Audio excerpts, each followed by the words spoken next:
நாட்டை காப்பாற்றவே இலக்கிடப்பட்ட மானிய திட்டம் கூறுகிறார் அன்வார். கால்பந்தாட்டக்காரர் ஃபைசால் ஹலீம் மீதான தாக்குதலுக்கு நான் தான் காரணமா? டிஎம்ஜே திட்டமிட்ட மறுப்பு. ஊழல் அதிகார முறைகேடுகளை மூடி மறைத்தால் அரசுத்துறை தலைவர்களுக்கு பதவி உயர்வு இல்லை, பிரதமர் எச்சரிக்கை. மறு காட்சி அமைப்புக்காக ஜைன் ரயனின் தாய் அவர்களின் வீட்டிற்கு அழைத்துச் செல்லப்பட்டார். இந்தியாவில் உடற்பயிற்சி மையத்திற்குள் புகுந்த திருடனை ட்ரெட்மிலில் ஓடவிட்டு தண்டனை கொடுத்தார் உரிமையாளர்.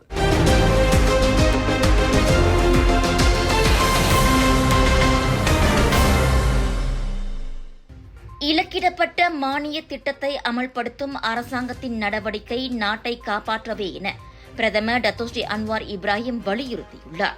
அந்நடவடிக்கை கடும் விமர்சனங்களுக்கு இலக்காகும் என தாம் அறிந்திருப்பதாக கூறியுள்ள பிரதமர், வேறு வழி இல்லாததால் அதனை செயல்படுத்தியே ஆக வேண்டிய கட்டாயம் ஏற்பட்டுள்ளதாகவும் தெளிவுபடுத்தியிருக்கின்றார்.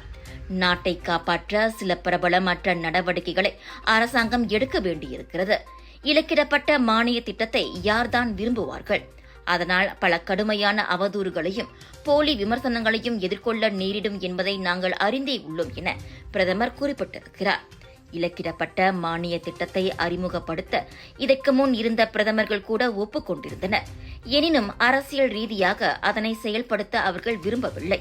தற்போது வேறு வழி இல்லாததால் அதனை செயல்படுத்தும் கட்டாயத்திற்கு தமது அரசாங்கம் தள்ளப்பட்டுள்ளதாகவும் பிரதமர் குறிப்பிட்டார். பிரதமர் துறையின் மாதாந்திர கூட்டத்தில் உரையாற்றிய போது பிரதமர் இவ்வாறு கூறினார்.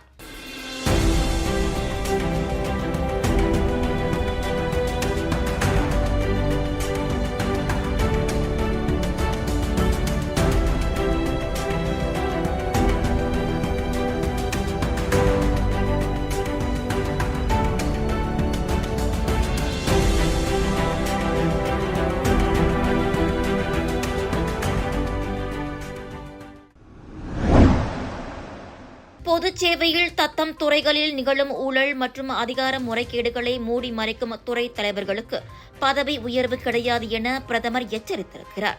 அத்தவறுகள் குறித்து மேலிடத்துக்கு புகார் அளிப்பது கட்டாயம் என கூறிய டத்தோஸ்ரீ அன்வார் இப்ராஹிம் அது தொடர்பில் உரிய உத்தரவை வழங்குமாறு அரசாங்க தலைமைச் செயலாளர் தான்ஸ்ரீ முகமது ஜூக்கி அலியை பணித்துள்ளார். அரசு இலக்காக்களில் ஆண்டாண்டு காலமாக இது நடந்து வருகிறது.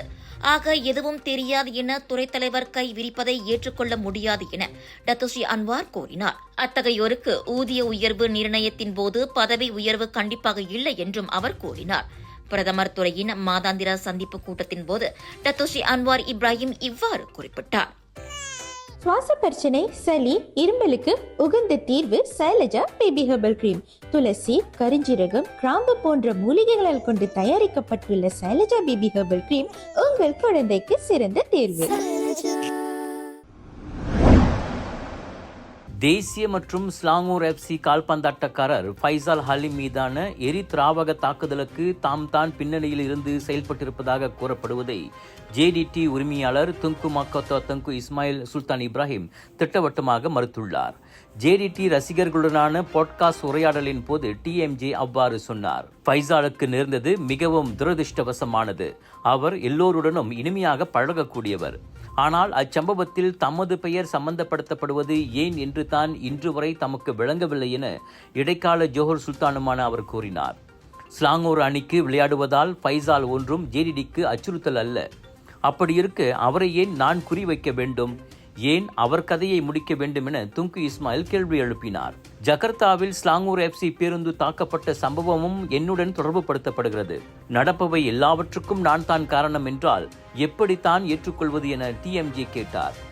தனது பெயரை களங்கடிக்க மேற்கொள்ளப்படும் முயற்சியாகவே அதனை பார்ப்பதாக அவர் சொன்னார். ஃபைசால் ஹலீம் மீது தாக்குதல் நடந்ததில் இருந்து சில நெட்டிசன்கள் துங்கு இஸ்மாயிலை தொடர்புபடுத்தும் வகையில் பேசி வருவது குறித்து அவர் கருத்துரைத்தார். அவரின் அந்த பாட்காஸ்ட் பதிவு வைரலாகி வருகிறது. கடா மாநிலத்தில் மேம்பாட்டு திட்டங்களை அங்கீகரிக்க அடிலான் மற்றும் DAP கட்சிகளைச் சேர்ந்த சிலர் கையூட்டு கேட்டதாக கூறப்படும் குற்றச்சாட்டு தொடர்பில் MACC மலேசிய ஊழல் தடுப்பு ஆணையத்திடம் புகார் செய்யுமாறு அடிலான் கட்சியின் துணைத் தலைவர் ரஃபிசி ரம்லி அம்மாநில மந்திரி பசார் சனூசி நூருக்கு சவால் விடுத்துள்ளார். மாநில அரசாங்கத்தை நிர்வகிப்பதில் உள்ள தனது பலவீனங்களை மறைப்பதற்காக சனுசி வேண்டுமென்றே அத்தகைய குற்றச்சாட்டுகளை முன்வைப்பதாக ரஃபிசி சாடினார். ஆதாரம் இருந்தால் நாளையே அவர் மலேசிய ஊழல் தடுப்பு ஆணையத்திடம் புகார் செய்யலாம். அவரை யாரும் தடுக்கப் போவதில்லை. டிஏபி கட்சியைச் சேர்ந்தவர்கள் பணம் கேட்டு மாநில திட்டங்களை முடக்கினால் அவர் கட்டாயம் அது குறித்து புகார் செய்யலாம் என ரஃபிசி குறிப்பிட்டார்.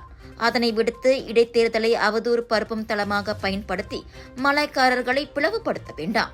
உங்களால் உங்கள் வேலையை செய்ய முடியாவிட்டால் ஒப்புக்கொள்ளுங்கள். உண்மையில் ஆதாரம் இருந்தால் அதனை ஊழல் தடுப்பு ஆணையத்திடம் ஒப்படையுங்கள் என ரஃபிசி வலியுறுத்தினார். முன்னதாக சிலக்கு அடிலான் மற்றும் டிஏபி பிரதிநிதிகளுக்கு கையூட்டு வழங்கப்படாததால் கெடாவில் சில திட்டங்கள் முடக்கப்பட்டதாக பரிகாத்தான் நேஷனல் தேர்தல் இயக்குநருமான சனுசி குற்றம் சாட்டியிருந்தார். கடந்த சனிக்கிழமை இரவு பரிகாத்தான் நேஷனல் கூட்டணியின் சுங்கை பாக்காப் இடைத்தேர்தல் எந்திரத்தை அறிமுகப்படுத்தும் நிகழ்ச்சியில் சனுசி அந்த குற்றச்சாட்டை முன்வைத்ததாக கூறப்படுகிறது. ஆட்டிசம் குறைபாட்டால் பாதிக்கப்பட்ட சிறுவன் ஜயன் ரயனின் தாய் தலைநகர் டாமான்சரா டாமாயில் உள்ள அவர்களின் வீட்டிற்கு இன்று கொண்டுவரப்பட்டார். ஜயன் ரயன் கொலை சம்பவத்தின் மறுகாட்சி அமைப்பை செய்து காட்ட அவர் அங்கு கொண்டு வரப்பட்டதாக நம்பப்படுகிறது. இன்று காலை மணி 10:15 வாக்கில் வெள்ளை நிற வேன் ஒன்றில் வந்திறங்கிய ஜயன் ரயனின் தாய் ஆர் பிளாக்கில் உள்ள வீடொன்றிற்கு அழைத்துச் செல்லப்பட்டார்.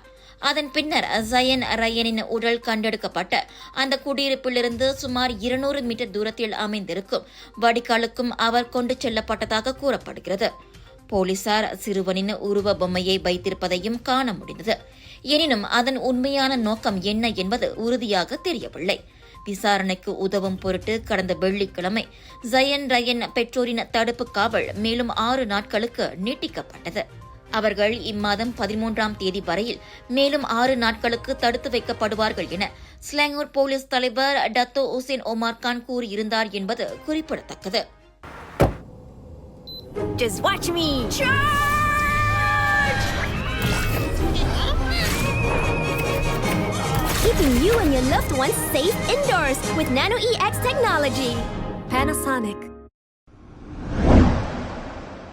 வாடிக்கையாளரிடமிருந்து 50,000 ரிங்கிட் லஞ்ச பணத்தை கேட்டு பெற்றதன் தொடர்பில் கிளந்தானில் கைதான வங்கியின் முன்னாள் நிர்வாகி ஒருவர் விசாரணைக்காக 5 நாட்கள் தடுத்து வைக்கப்பட்டுள்ளார். எதிர்வரும் வெள்ளிக்கிழமை வரையிலான அந்த தடுப்பு காவல் ஆணையை கொத்தாபாரு மேஜிஸ்ட்ரேட் நீதிமன்றம் இன்று வெளியிட்டது. 2009ஆம் ஆண்டு மலேசிய ஊழல் தடுப்பு ஆணைய சட்டத்தின் கீழ் விசாரிக்கப்பட ஏதுவாக அவருக்கு அந்த 5 நாள் தடுப்பு காவல் விதிக்கப்பட்டிருக்கிறது. சம்பந்தப்பட்ட வங்கியின் திட்டம் ஒன்றை மேற்கொள்வதற்காக வாடிக்கையாளரிடம் இருந்து லஞ்சம் வாங்கியதாக 50 வயது மதிக்கத்தக்க அந்நபர் புகாரை எதிர்நோக்கியுள்ளார். நேற்று கொத்தாபாரு MACC அலுவலகத்திற்கு வாக்குமூலம் அளிக்கச் சென்றபோது அவர் கைதானார்.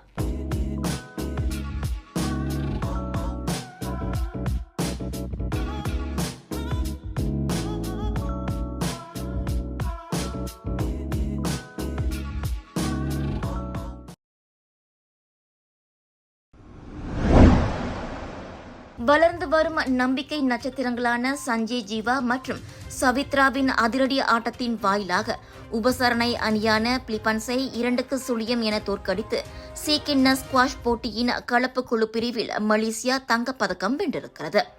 புதன்கிழமை ஆடவர் ஒற்றையர் பிரிவில் வாகை சூடிய சஞ்சய் நேற்றைய இறுதியாட்டத்தில் டேவிட் பெலினோவை 11-5, 11-8, 11-7 என்ற புள்ளி கணக்கில் 24 நிமிடங்களில் தோற்கடித்து நாட்டுக்கான முதல் புள்ளியை பெற்றுத் தந்தார். அடுத்து களமிறங்கிய சவித்ரா ஜேமி அரிபாவோவை 11-1, 12-10, 11-5 என்ற புள்ளி கணக்கில் தோற்கடித்து மலேசியாவின் வெற்றியை உறுதி செய்தார். அவர் அவ்வாட்டத்தை முடிக்க எடுத்துக்கொண்டது வெறும் 28 நிமிடங்கள் மட்டுமே. தனது அவ்வாட்டம் குறித்து கருத்துரைத்த சவித்ரா தனது போட்டியாளர் அழுத்தம் கொடுத்த போதும் அவற்றை சமாளித்து நேரடி செட்டுகளில் வெற்றி பெற்றது மகிழ்ச்சி என தெரிவித்தார். ஆடவர் ஒற்றையர் கலப்பு குழு பிரிவுகளை தவிர்த்து மகளிர் ஒற்றையர் கலப்பு இரட்டையர் பிரிவுகளிலும் மலேசியா தங்கம் வென்றது. இந்தியா மத்திய பிரதேசத்தில் நிகழ்ந்த வினோத சம்பவத்தில் திருடுவதற்காக உடற்பயிற்சி மையத்தினுள் நுழைந்து சிக்கிக் கொண்ட ஆடவனுக்கு ட்ரெட்மில்லில் ஓட உரிமையாளர் தண்டனை விதித்த சம்பவம் வைரலாகியுள்ளது. இருட்டில் எப்படியோ அம்மையத்தினுள் அத்துமீறிய திருடன் திருடுவதற்கு விலை உயர்ந்த பொருட்களை தடவி தேடுவது CCTVயில் தெரிகிறது. உடற்பயிற்சி மையத்தின் உரிமையாளர் வீட்டில் தூங்கிக் கொண்டிருந்த போது அவரது கைபேசியில் எச்சரிக்கை ஒலி அலறியதை அடுத்து அந்த நள்ளிரவில் அவர் அங்கு விரைந்தார். திருடனை கையும் களவுமாக பிடித்தவர் ஒரு பாடமாக இருக்க வேண்டி அவனை ட்ரெட்மிலில் ஓட வைத்து தண்டனை வழங்கினார். பின்னர் போலீசுக்கு தகவல் கொடுத்து திருடனை அவர்களிடத்தில் ஒப்படைத்தார்.